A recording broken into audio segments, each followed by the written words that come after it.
You're about to hear a story that proves power isn't always about having the loudest voice or the fanciest title. It's about staying true when everyone expects you to crumble. This is the moment President Ibrahim Traoré faced mockery on live TV and turned it into something unforgettable. The scene was set for chaos. A popular liberal TV host, known for tearing down world leaders with sharp words and cutting jokes, decided to take aim at one of Africa's youngest presidents. The insults flew fast, designed to embarrass him in front of millions of viewers. But what happened next shocked even the harshest critics. Instead of lashing out or walking away, President Ibrahim Traoré gave an answer so calm, so unexpected that people across the globe stopped scrolling just to listen. What he said didn't just silence his attacker, it reminded us all why humility can be more powerful than anger. This is the kind of leadership most only dream of seeing in action. So stick around, because this story will warm your heart and make you rethink what real strength looks like. President Ibrahim Traoré isn't your typical world leader. At just 35 years old, he stepped into office with no family dynasty backing him, no mountains of inherited wealth, just a fierce determination to serve his people. Born in a small village surrounded by farmers and storytellers, he grew up watching struggle firsthand. His father worked sunrise to sunset in the fields while his mother sold handmade goods at the local market. They didn't have much, but they taught him values money can't buy: kindness, patience, and the importance of standing tall even when others try to push you down. Fast forward to today, and here he is, a man who once walked barefoot to school now sitting across from one of the most intimidating figures in media. Lucas Carter, the sharp-tongued TV host famous for his brutal interviews. Lucas has made a career out of tearing apart politicians, celebrities, and anyone bold enough to sit in his hot seat. With perfectly styled hair and a smile that never quite reaches his eyes, he's as polished as he is ruthless. To him, every guest is a chess piece, and every question is a calculated move designed to trap them. But there's more to Lucas than meets the eye. Beneath the flashy suits and rehearsed smirks lies someone wrestling with their own doubts. Ratings rule his world, and if an interview doesn't spark outrage or viral moments, it might as well not exist. That pressure drives him to go harder, sharper, meaner each time. And tonight, President Ibrahim Traoré is his target. As these two very different men face off, you can't help but wonder, will the young president crumble under the weight of Lucas's words? Or will he find a way to rise above, proving that sometimes silence speaks louder than any comeback? The lights are hot, the cameras are rolling, and the clock is ticking. It's live television, no do-overs, no second chances. President Ibrahim Traoré sits calmly in his chair, dressed in a simple suit that doesn't scream wealth or power, but instead reflects the humility of a man who still remembers his roots. Across from him, Lucas Carter leans forward, his piercing gaze fixed on the president like a hawk eyeing its prey. Lucas starts with a question about policy, something safe to ease into the interview, but within seconds he shifts gears, abandoning any pretense of professionalism. "Mr. President," he says, his tone dripping with sarcasm, "you've been called many things: idealistic, inexperienced, even naive. What makes you think someone like you can lead a nation facing so much chaos?" The audience gasps. You can almost hear the collective intake of breath from viewers at home. It's not just the question, it's the way Lucas delivers it, mocking and dismissive, as if he already knows the answer and finds it laughable. He follows up quickly before the president can respond. "Let's be honest here. Your country struggles with poverty, corruption, and instability. Do you really believe smiling and shaking hands will fix centuries of problems?" For a moment, there's silence. The kind of silence that feels heavy, like the whole world is holding its breath. Everyone expects President Ibrahim Traoré to defend himself, to fire back with statistics or promises of change. But he doesn't. Instead, he looks directly at Lucas, not with anger, not with fear, but with quiet confidence. Then Lucas goes for the jugular. "People say you're out of your depth, Mr. President, that you're nothing more than a symbol, a figurehead propped up by those who want to look good on the global stage. How does that make you feel?" The stakes couldn't be higher. Every word Lucas says cuts deeper, designed to provoke a reaction. If the president loses his temper, the headlines will crucify him. If he stumbles over his words, critics will call him weak. And if he stays silent too long, people will assume he has no answers. For President Ibrahim Traoré, this isn't just about defending himself, it's about proving to his people and to the world that leadership isn't about shouting the loudest. Sometimes, it's about knowing when to speak and when to listen. What happens next changes everything. Because while Lucas thinks he holds all the cards, President Ibrahim Traoré is playing an entirely different game, one rooted in dignity, patience, and wisdom far beyond his years. The tension in the room is thick enough to cut with a knife. Lucas Carter leans back in his chair, smirking, clearly satisfied with himself. He's thrown every insult, every jab he could think of, expecting President Ibrahim Traoré to either lash out or crumble under the pressure. But instead, the president just sits there, calm and composed, like a rock in the middle of a raging storm. Finally, after what feels like an eternity, President Ibrahim Traoré speaks. His voice is soft but steady, each word carrying the weight of someone who's thought long and hard about what truly matters. Mr. Carter, he begins, I understand why you might see me as inexperienced or naive. I'm not here to argue with you about that. Lucas raises an eyebrow, surprised by the lack of defensiveness. Oh, then why are you here? He shoots back, his tone mocking, but tinged with curiosity. The president pauses, letting the silence hang for a beat longer than expected. When he finally continues, his words hit like a thunderclap. I'm here because my people need hope. Not perfect answers, not grand promises, just hope. And sometimes, hope looks like standing quietly when others expect you to shout.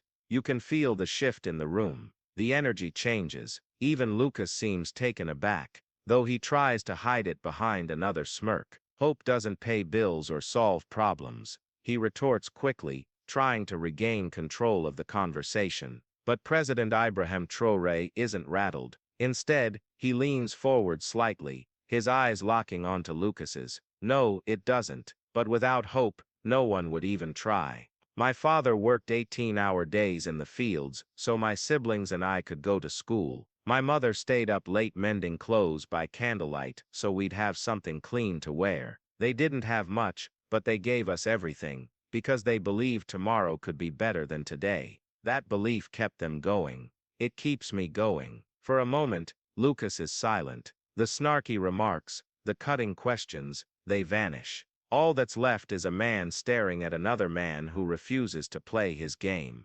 The audience at home holds their breath, waiting to see what happens next. Then almost casually, Lucas asks, and what happens when hope isn't enough? This time, the president smiles, a small knowing smile that says more than words ever could. That's when we get to work, he replies. Hope gives us the strength to start.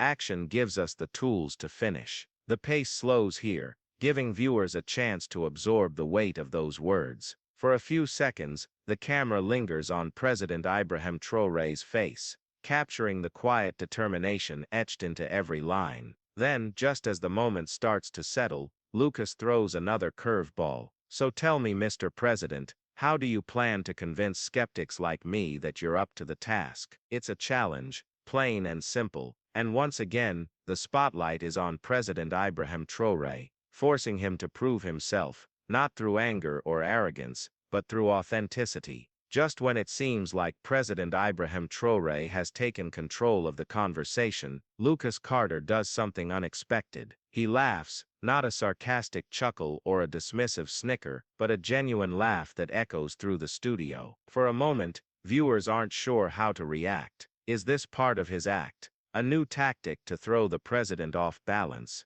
No one's ever answered me like that before, Lucas admits, leaning back in his chair. His tone has shifted. It's less combative, more intrigued. You're either incredibly brave or incredibly foolish, Mr. President. The president tilts his head slightly, a hint of curiosity in his expression. Maybe I'm both, he says with a calm smile. But isn't that true for anyone trying to make a difference? Lucas hesitates, clearly caught off guard. He wasn't expecting humility from someone he'd tried so hard to provoke. And now, instead of tearing down the president, he finds himself drawn into a deeper conversation, one he didn't plan for. Then comes the twist, neither the audience nor Lucas sees coming. President Ibrahim Traoré leans forward, his voice steady but filled with quiet intensity. "You know, Mr. Carter, I've watched your interviews. You don't just attack politicians, you challenge them, you hold them accountable.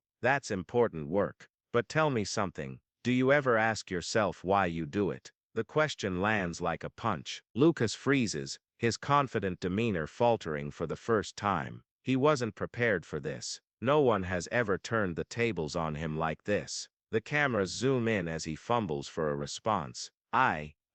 He clears his throat, buying himself a few seconds. "I do it because people deserve the truth. And what if the truth isn't always black and white?" The president counters smoothly. "What if sometimes the truth is messy and complicated? What if it requires patience instead of judgment?" The audience feels the shift. This isn't just an interview anymore. It's a battle of ideals. Lucas tries to regain his footing, firing back with another question about corruption in the president's administration. But President Ibrahim Traoré doesn't flinch. Instead, he tells a personal story about meeting a young girl in a rural village who thanked him for building a school where she could finally learn to read. About the sacrifices his team makes every day to fight systemic issues they inherited long before he took office. Each word chips away at Lucas's armor, revealing cracks beneath the polished surface. By the time the president finishes speaking, even Lucas looks uneasy, as though he's questioning everything he thought he knew about power, leadership, and justice. And then, just as the tension reaches its peak, Lucas drops another bombshell. "All right, Mr. President," he says, his voice quieter now, almost reflective. "Let's say you're right. Let's say hope matters, and action follows. What happens when the people you're fighting for lose faith in you, when they stop believing?" It's a loaded question, one that strikes at the heart of every leader's greatest fear. But President Ibrahim Traoré doesn't hesitate. "Then I'll remind them why we started," he says simply. "And if they still don't believe, I'll keep working until they do, or until my last breath." The room falls silent. Even Lucas seems stunned, unable to respond. It's a moment that defies all expectations and leaves the audience desperate to see how it ends. The air in the studio feels electric, charged with an intensity that no one saw coming. Lucas Carter sits motionless, his usual swagger replaced by something rare: vulnerability. For years, he's prided himself on being untouchable, the man who exposes flaws and forces others to confront uncomfortable truths. But now, faced with President Ibrahim Traoré's unwavering calm and quiet conviction, he looks human. "You're not what I expected," Lucas finally admits, his voice low but clear. It's not an apology, but it's close enough to stop the world for a moment. Viewers at home lean closer to their screens, sensing they're witnessing something extraordinary. President Ibrahim Traoré doesn't gloat or seize the opportunity to turn the tables completely. Instead, he nods slowly, as if acknowledging the weight of the moment. "None of us are," he replies. "We all carry burdens, doubts, fears. The difference is how we choose to face them." Lucas hesitates again, his polished mask slipping further. Then, almost reluctantly, he asks the question no one thought he'd dare to ask. "Do you ever doubt yourself? Do you ever wonder if you're doing enough?" For the first time in the interview, the president pauses,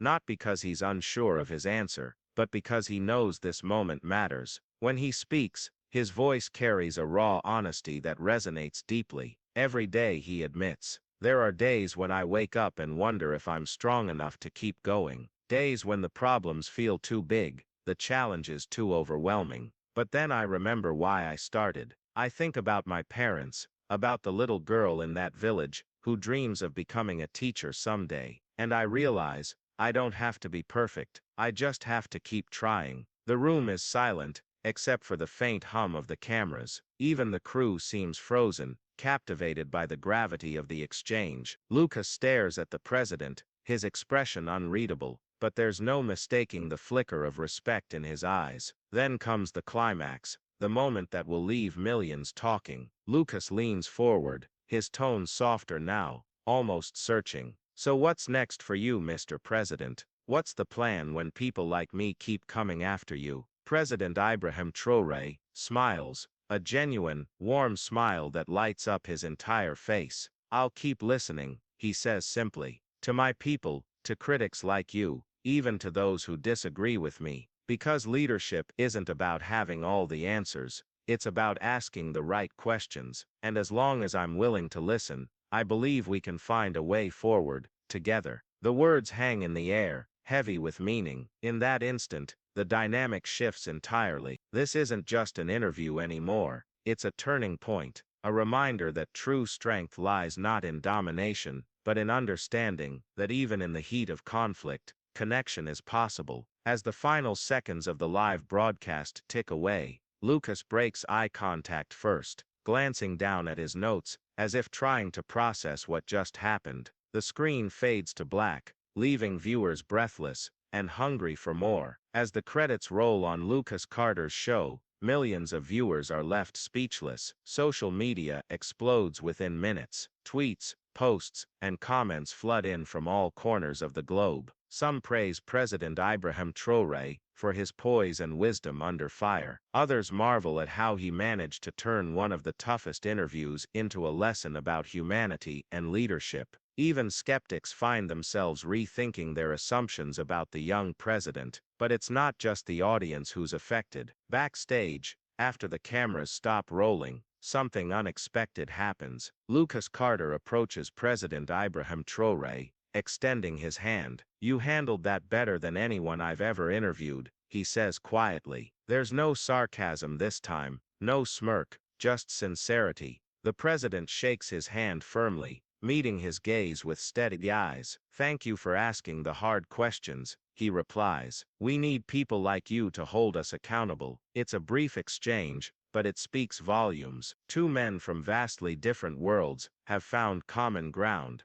not because they agree on everything, but because they both understand the importance of truth, even when it's uncomfortable. Later that evening, clips of the interview go viral. News outlets replay the most powerful moments. Analysts weigh in, and hashtags like #HopeInAction and #leadership redefine trend worldwide. For many, the story becomes more than just a political moment. It's a reminder of what's possible when someone chooses grace over anger, patience over pride. Still, the resolution doesn't tie everything up neatly. Questions linger. What challenges will President Ibrahim Traoré face next? Will critics continue to attack him, or will they soften their stance after witnessing his quiet strength? And what about Lucas Carter? Has this encounter changed him, even in some small way? As the narrator fades out, there's one final thought to leave audiences pondering. Sometimes the greatest victories aren't won with arguments or force, they're earned through understanding. In a world quick to divide, perhaps the bravest thing any of us can do is listen. If you've made it this far, chances are, you're as moved by this story as I am. Moments like these remind us that leadership isn't about titles or power, it's about character, about staying true to your values, even when the world tries to knock you down. So here's my question to you. What did you take away from President Ibrahim Traoré's response? Was there a moment that stood out to you? Let me know in the comments below. I read every single one, and I'd love to hear your thoughts. If you enjoyed this video, don't forget to hit that like button and subscribe for more stories just like this. Whether it's tales of courage, resilience, or unexpected kindness, I'm here to bring you the kind of content that stays with you long after the screen fades to black. And hey, if you haven't already, check out my last video. It's another powerful story about someone who faced incredible odds and came out stronger on the other side. You can find it right here, point to end screen or pinned comment. Trust me, it's worth your time. Thanks so much for watching, and remember, in a world full of noise, sometimes the quietest voices carry the most weight. Until next time, take care, and keep believing in the power of hope.